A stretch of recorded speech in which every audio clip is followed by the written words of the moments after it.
Hello, my name is Carlos Barreto.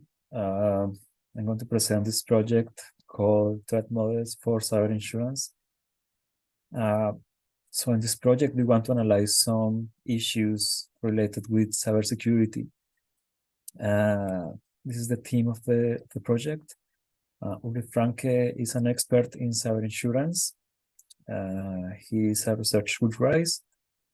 Matthias Ekstedt and Robert Lagerstrom are professors at KTH, and they are experts in cybersecurity, and in particular in threat modeling. And I am a postdoc with KTH. I've been working in cybersecurity and in particular in cyber insurance for a while now. So let me start with the problem. In recent years, we have seen that cyber attacks have become more frequent, more sophisticated, and also they have a larger impact. So perhaps you have seen it in the news that the SolarWinds hack. This was a very sophisticated attack that compromised high-level institutions like some government departments in the US, some companies like Microsoft, Cisco, Intel, and yeah, this was a very impressive attack because we hadn't seen an attack with this impact before. Another attack that was in the news was the Colonial Pipeline hack. This was a ransomware attack that compromised some systems and caused the shutdown of one of the largest oil pipelines in the US. Although this kind of attack against critical infrastructure is not new, this attack was very important. We have seen also attacks against the power grid in Ukraine. A couple of years ago, some attackers created blackouts that lasted a couple hours.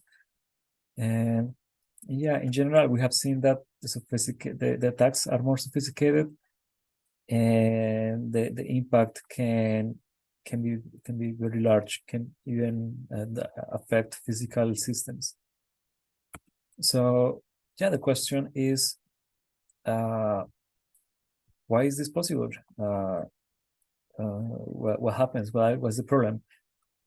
Like here, the issue is not about protections. So we know how to protect systems. One of the issues is that firms don't have incentives to produce secure software.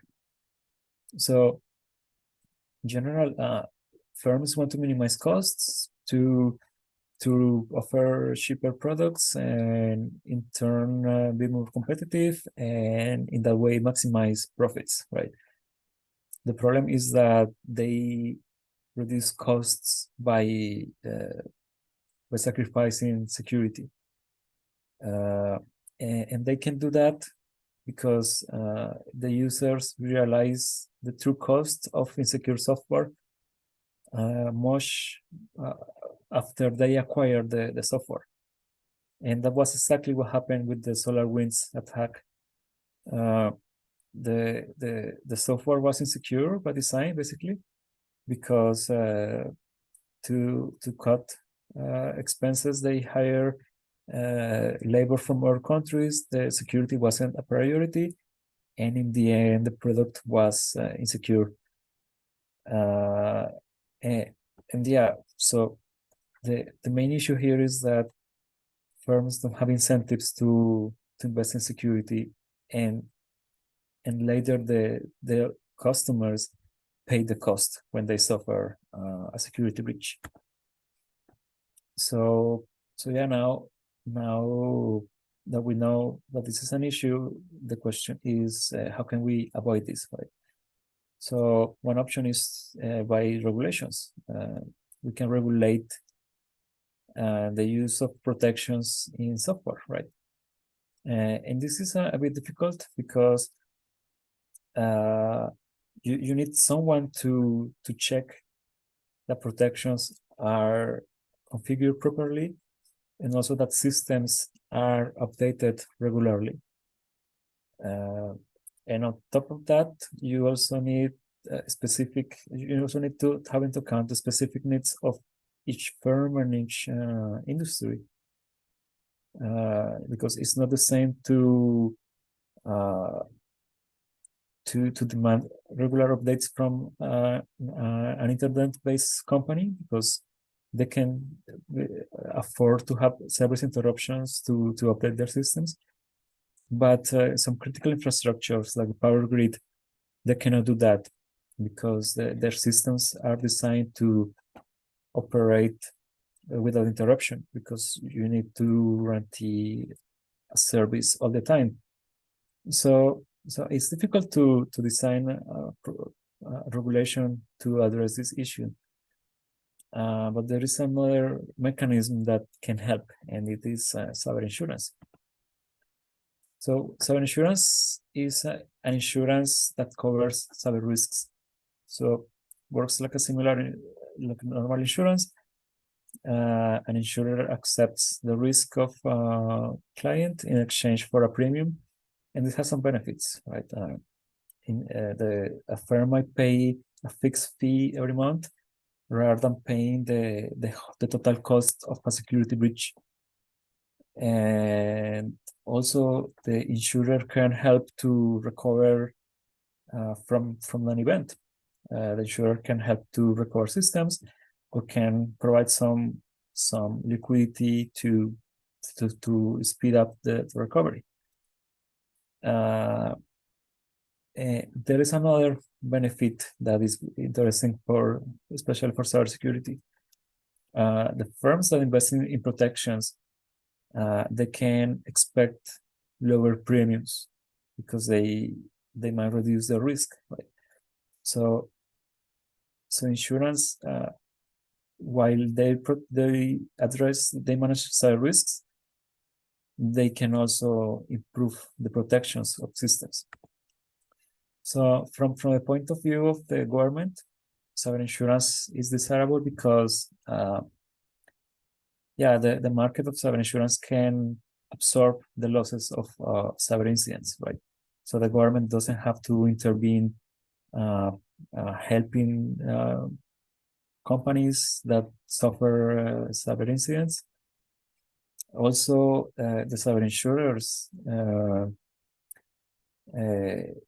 will be in charge to estimate risks and to assess whether firms have threat protections, and they are the main interested to do this because their business depend on accurate estimations.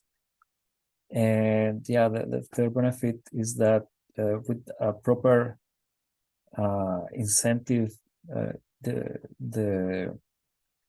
the firms can be incentivized to improve the protections. So the cyber insurance can be a solution for security, to improve security. But one problem is that there is not enough data to assess cyber risks, and this happens because the firms that suffer incidents, they don't disclose that, or they don't disclose all the details because some of them fear loss of reputation. So there is limited information about incidents, and also information that we have now might not be relevant in the future because the threats evolve in time.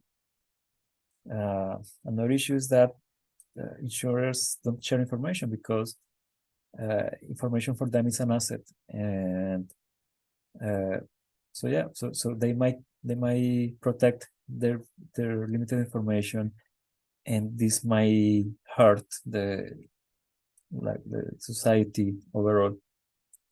And a third issue is that firms might not look for protection because usually it's very hard for them to estimate these risks, and they might just underestimate the importance of having an insurance. So So yeah, in this project, we are trying to analyze situations or how to address this data scarcity. So one way to reduce data scarcity is through simulations. We want to design some threat models to simulate attacks, and this information might be useful to assess risks, and this might be used to make educated guesses about the potential costs of an attack. And another issue that we want to analyze is what happens when we enforce regulations in an insurance market. And concretely, we want to see what happens with the data quality when we force insurers to share information. So yeah, it makes sense to impose regulations to share data because that helps society.